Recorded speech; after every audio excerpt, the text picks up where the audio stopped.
All right, Winton Open. Welcome back. You were in for a treat if you drove this in the fixed series. The fixed series setup was awful. There was so much understeer, no car rotation. The gear stack was awful. It was not a lot of fun. I did not enjoy Winton in the fixed series. So if you were giving this a try in the open, it's going to feel a lot better. So ride height is as high I think as I've ever had for the Ray.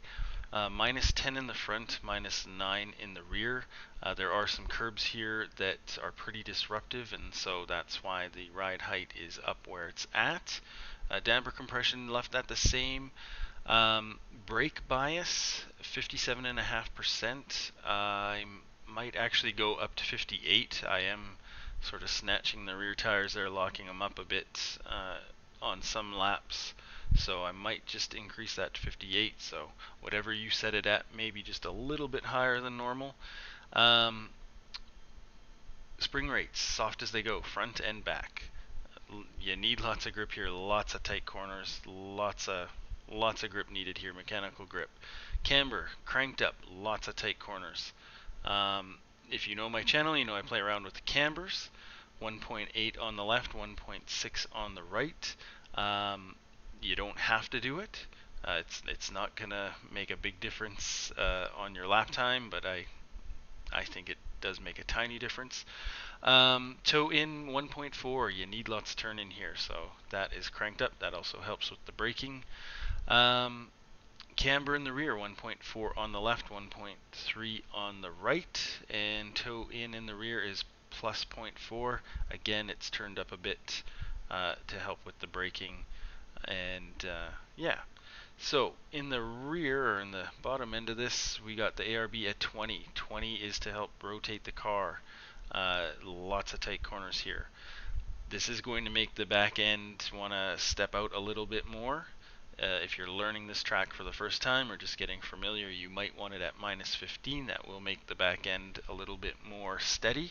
However, to go faster, you really need to get that ARB turned up. Once you get used to it, you'll find it's faster. Compression in the rear, left at the same. Fuel level 13 liters. I think that's fine for the race with an asterisk, and maybe even 12 is going to do it for the race. That's because I'm using a standard gear stack. I think in the fixed setup, if memory serves, it was tall, which is crazy for this track.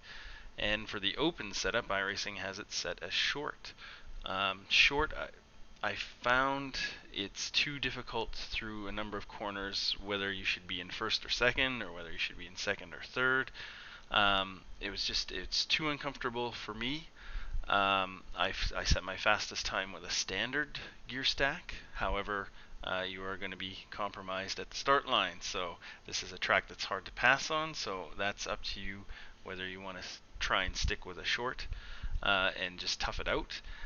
If you are one of the faithful, if you're using a stick, you may actually want to try short. You can get away with a lot of this track without going into first gear, and that might be something worth trying. Standard is going to be pretty busy using a stick, and tall might be the way to go. It's not going to be faster, I don't think. This is a tough track for a stick, so I'm using the paddle, so I can't help you with that one, which gear stack is best for a stick, but standard is going to be a very busy lap, so just keep that in mind. Track is 40% usage, 21 degrees. Couple practice sessions, yeah, all hovering around 21, 22 degrees. So I think that's pretty realistic. We'll go through the corners in slow-mo and then run them out at full speed. So coming into turn 1, fourth gear, looking for that 50 board. Just before the 50 board, pretty hard on the brakes. So another thing this track, quite a difference between your first few laps and your last few laps. Cold tires here, grip is not great. Once the tires heat up, then it makes a big difference, and once the fuel gets low, it makes an even bigger difference. So yeah, third gear, hard on the brakes, turning in, and I find this curb too disruptive.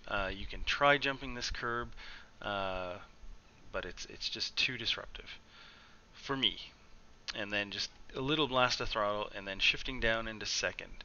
Now you can cut this curb a bit more. This one isn't as disruptive as the first one.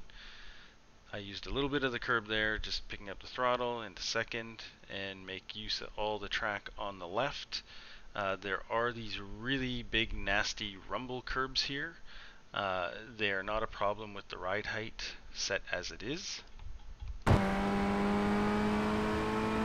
So looking between the Marshall station and the 50 board, hard on the brakes, down into second gear, and then just releasing the brakes. Pretty much all of the apexes here are very late apexes. I probably turned in here just a smidge too early, which is going to cost me into the next corner, you'll see. But just picking up the throttle and using all of the track on exit.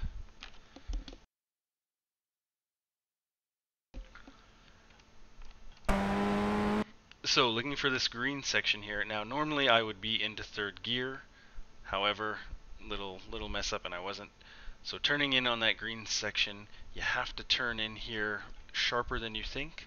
You want to get your tire onto this gravel.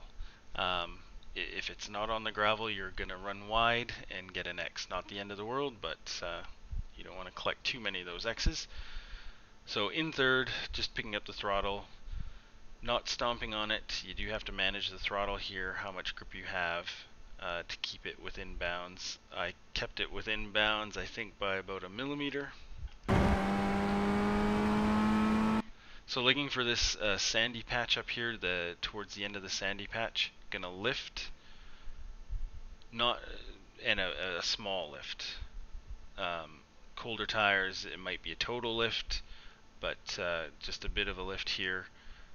Working your way towards this Marshall box, you kind of want to be tight up against the white line by the time you get to the Marshall box. That's maybe a little wide here, and then just letting the car roll out sort of to mid-track, just managing the throttle, and then turning the car in. And if you've nailed it, which I didn't quite nail it, but you can get back up to full throttle, sort of thread the two needles here. Again, I didn't quite catch it perfect, so there is a little lift there. But again, back on to full throttle. And for this next corner, not a great braking marker. Probably about 3 or 4 car lengths before the end of the curb here. I'm getting on the brake, down into first gear.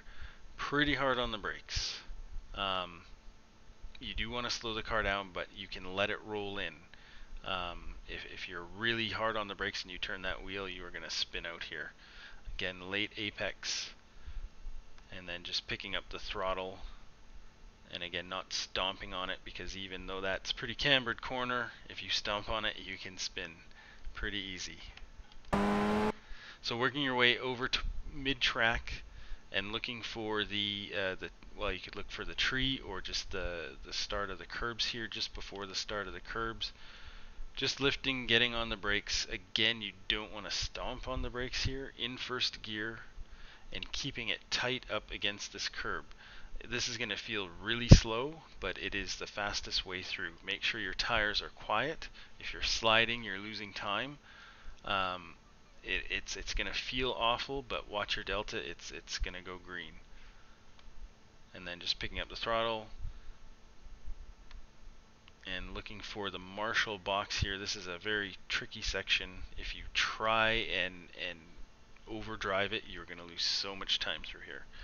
So just before the Marshall box, again on the brakes, leaving in first gear, and then just letting the car roll in, just releasing the brakes. Again, you do not want to be sliding. If you're sliding to the left, you're losing time. And then again, another late apex. But once you start to see these trees after the tall one, you want to be picking up the throttle and unwinding the wheel and using all of that track on exit. But again, that section, if you're losing a lot of time in that section, go slow and watch all of a sudden how much quicker you're gonna go. It sounds bad and it feels bad, but it does go faster. So just before the 50 board, hard on the brakes, down into second gear, down into first gear actually. I turned in here a little early, probably wanted to get a little bit towards the end of this pavement here for turn in. Again, another late apex. Releasing the brake and then just picking up the throttle to keep that back end from kicking out. Tight up against curbs. Again, these are nasty curbs. You don't really want to get on them. And unwinding the wheel using all the curb on exit.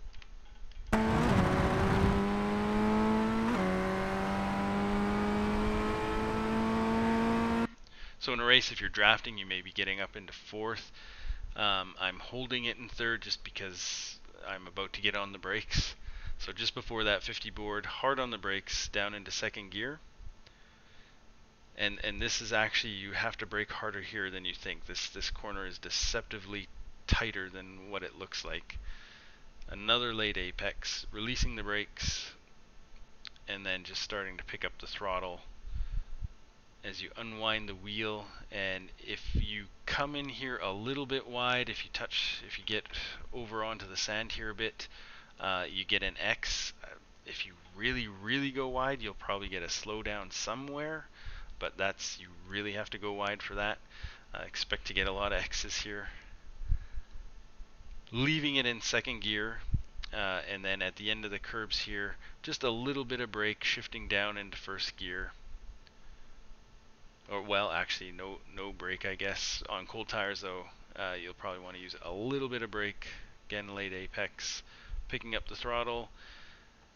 Don't want to quite stomp on it, and then using all the track on exit, and then just working your way up through the gears. This is a really hard track to pass on.